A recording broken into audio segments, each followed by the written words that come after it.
कि बॉडी में खून ही पूरा नहीं है या खून है तो आयरन पूरा नहीं है, विटामिन B12 डी, नींद, ड्राउजी सा फील होना, थके थके से कहीं पड़े हैं, थोड़ी थोड़ी देर बाद आंखें मिल रही हैं, तो वात बढ़ने से हो गई या कफ बढ़ने से। थोड़ा धूम्रपान चिकित्सा यानी कि हवन करना, यज्ञ करना। कफाजती निद्रा में क्या होता है कि ज़्यादा नींद आना, इस पर आज बात करते हैं, जिस पर हमने बहुत कम बात की है शायद, लेकिन ये ज़रूरी टॉपिक है क्योंकि नींद बड़ी अच्छी चीज़ है। नींद के बिना लाइफ इम्बैलेंस हो जाती है। नींद प्रॉपर आना बहुत ज़रूरी है। ज़्यादा नींद भी हानिकारक है कि उससे हम प्रोडक्टिव नहीं रहते, जीवन में कुछ अचीव नहीं कर पाते। बार बार नींद आ रही है, 2 कारणों से ज़्यादा होती है आयुर्वेद के अगर अनुसार समझे तो। एक है वातज, एक है कफज। तो वात बढ़ने से हो गई या कफ बढ़ने से। पहले वात वाली पे बात करते हैं, ये कब और कैसे होती है। ये तब होती है जब किसी का बॉडी में न्यूट्रिशन या तो एब्जॉर्ब नहीं हो रहा, खाने के साथ चाय आदि ज़्यादा ले रहे हैं जिससे कि न्यूट्रिशन नहीं ले पा रही बॉडी, या फिर वो अच्छी हेल्दी ऑप्शंस चूज़ नहीं करता, सिलेक्ट नहीं करता, तो उस वजह से भी न्यूट्रिशन घटता जा रहा है शरीर में। कई बार बासी चीज़ें, बार बार गर्म की हुई चीज़ें, या भूखे रहना, बेटाइम खाना, ये सब चीज़ें मिल कर के अंत में वायु ज़्यादा बढ़ाती हैं शरीर में, तो उससे शरीर रूखा हो जाता है, दिमाग भी रूखा हो जाएगा, हृदय के आसपास की नसें सब रुक्ष हो जाती है, स्निग्धता का, वो जो लुब्रिकेशन का अभाव हो जाता है, कमी हो जाती है। तो ये रिजल्ट क्या होता है, नींद ज़्यादा आती रहना। कई बार उड़ भी जाती है लेकिन कई स्थितियों में ज़्यादा आती है। उस समय साथ में क्या होगा, वाइटल्स कम पड़ जाते हैं शरीर के, तब ऐसा होता है कि बॉडी में खून ही पूरा नहीं है, या खून है तो आयरन पूरा नहीं है, विटामिन B12 डी, या फिर और ऐसे जो न्यूट्रिएंट्स बॉडी में होने चाहिए वो नहीं मिल रहे, उस वजह से जो वाइटल्स होने चाहिए वो नहीं पूरे हो पा रहे। तो हाथ पैर ठंडे हैं, ये सब लक्षण हैं आपको जो मैं बता रहा हूँ। आप विजुअलाइज कर सकते हैं, आसपास देख सकते हैं, खुद को एनालाइज कर सकते हैं कि मेरे को ऐसा तो नहीं है। तो उस वक्त फिर ये नींद, ड्राउजी सा फील होना, थके थके से कहीं पड़े हैं, थोड़ी थोड़ी देर बाद आंखें मिल रही हैं, BP चेक किया तो बहुत लो आ रहा है, ये सब स्थितियाँ पैदा होंगी। इसका तो हल यही है कि स्निग्ध भोजन लिया जाए, घी गाय का डाल करके, थोड़ा पौष्टिक भोजन लिया जाए, दालें आदि, फल और दही, छाछ, थोड़ा मिश्री मिला करके, ये पौष्टिक चीज़ें, वीर्यवर्धक चीज़ें, स्निग्ध चीज़ें, मतलब कि जो अंदर लुब्रिकेट करें जा करके। छाछ जिसमें मुख्य है, खीर मुख्य है, चावल से बनी हुई, चावल बहुत अच्छा है, चावल की बनी खिचड़ी, घी डली हुई, ये सब चीज़ें हैं। तो इससे लाभ होता है। थोड़ा शहद का सेवन, थोड़ा मधुर चीज़ों का सेवन कराया जाता है, इससे मालिश आदि, इससे बहुत लाभ होता है, बलवर्धन होता है। तो ये सारी चीज़ें अल्टीमेटली ठीक होती हैं। लो BP ज़्यादा है तो थोड़ा शिलाजीत या फिर शिलाजीत से बनी हुई शिवा गुलिका, ये सब अलग अलग अनुपान यानी कि अलग अलग कॉम्बिनेशंस के साथ, किसी को गर्म चीज़ सूट नहीं करती तो अनार के रस के साथ ये देते हैं। तो ये सारा चीज़ें अल्टीमेटली फिर बॉडी के वाइटल्स को मजबूत करती हैं। थोड़ा न्यूट्रिशन आपने इम्प्रूव कर लिया तो हल हो जाती है। दूसरी चीज़ जो है वो कफज है। कफज अति निद्रा। कफज अति निद्रा में क्या होता है कि नींद तो आ रही है लेकिन ये लोगों ने पहले से ही ज़्यादा खा रखा है, ज़्यादा भारी, ज़्यादा गुरु चीज़ें, हैवी टू डाइजेस्ट। रात को पनीर खा लिया, रात को राजमा खा लिए, और ये रूटीन ही बन गई है। तो ऐसी स्थितियों में फिर क्या होता है, लंबे समय तक ये आहार चलता रहा, रूटीन भी बहुत ज़्यादा एक्टिव नहीं है, शरीर का व्यायाम और ये सब कम ही करते हैं, पसीना नहीं निकालते, शरीर अंदर से ब्लड हैवी हो जाता है, थिक हो जाता है, कोलेस्ट्रॉल भी कई बार बढ़ जाता है, ये सारी स्थितियाँ पैदा होने लगती हैं, लिवर फैटी होने लगता है। तो सारी चीज़ें मिलजुल करके मेटाबॉलिक रेट और घटा देती हैं, पाचन क्रियाओं को धीमा कर देती हैं, फिर अगले भोजन को और पचने में उतना ही समय लगता है। तो ये सारी चीज़ें एक लूप में फंसा करके व्यक्ति को थोड़ा निढाल कर देती, कम एकदम थका सा, एकदम सुस्त सा, इसमें थका नहीं कह सकते, सुस्त सा।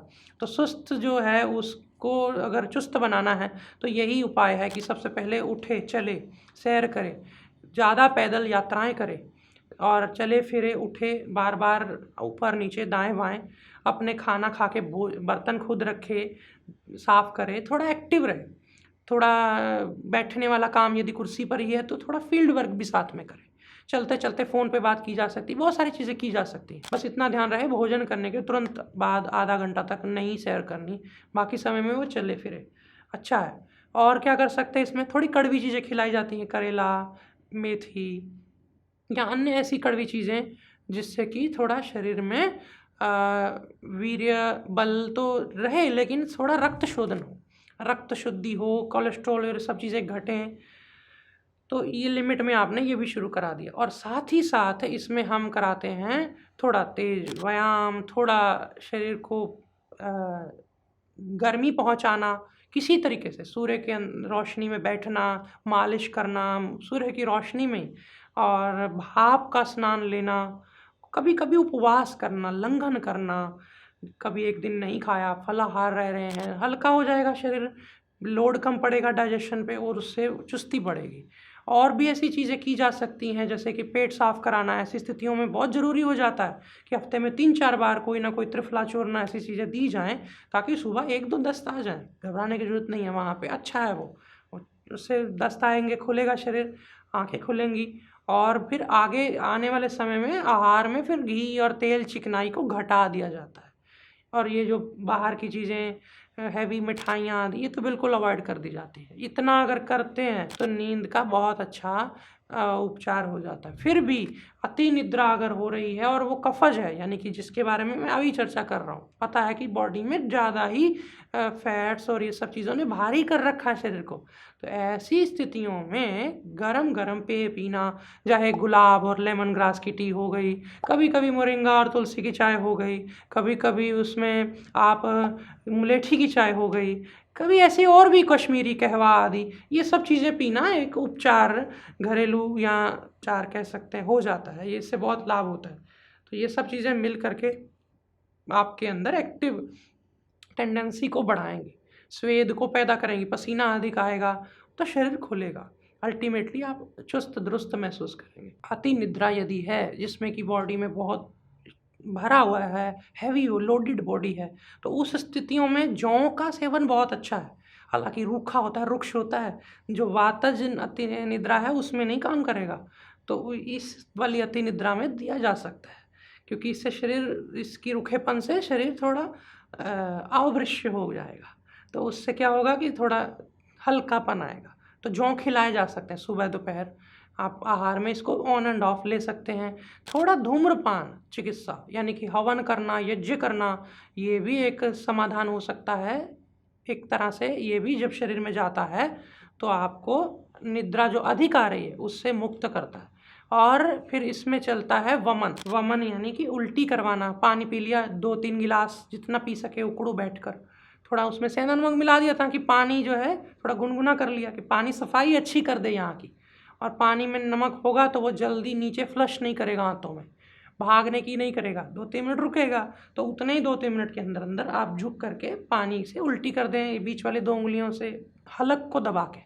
तो उससे होगा क्या कि आपको ये हफ्ते में 1-2 बार कर लेने से नींद ज़्यादा आने की समस्या से समाधान, आपको निदान, छुटकारा मिल जाएगा। ये थी जानकारी अति निद्रा के बारे में, जिसको आप कह सकते हैं कि हाइपर स्लीप आ रही है, बहुत ज़्यादा हाइपर।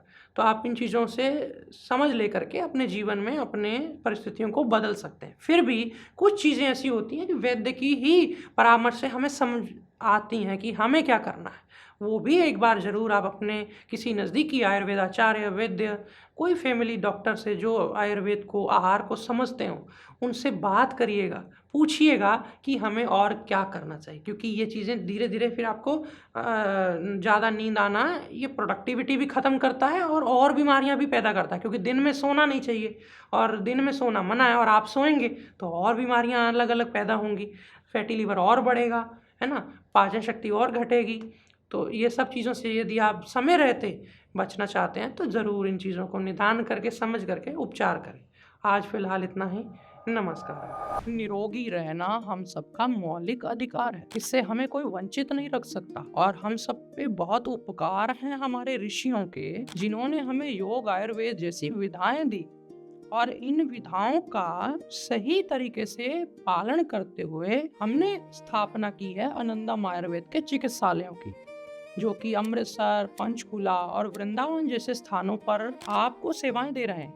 आप वहां जाकर के जब हमारे वैद्यों से परामर्श करेंगे तो वे आपको आयुर्वेद की मूल सिद्धांतों और मेरे खुद के जो निर्देश हैं जिससे कि रोगी का जल्द से जल्द जो भला हो सके, इस भावना को ध्यान में रख करके हमने ऐसे प्रोटोकॉल्स, ऐसे नियम, ऐसे सिद्धांत वहाँ पर, आदर्श वहाँ पर स्थापित किए। आप वहाँ जा करके चिकित्सकों से जब आप मिलेंगे, आपको ऐसा अनुभव होगा कि आपने आयुर्वेद की विधा को सही ढंग से प्राप्त किया। आप जा करके जरूर उनसे मदद लीजिए। जो लोग भी फंसे हुए हैं रोगों में, व्याधियों में, उनका भला हो, ऐसी भावना से मैंने आप सबको ये सेवाएं आप सबके लिए शुरू की हैं।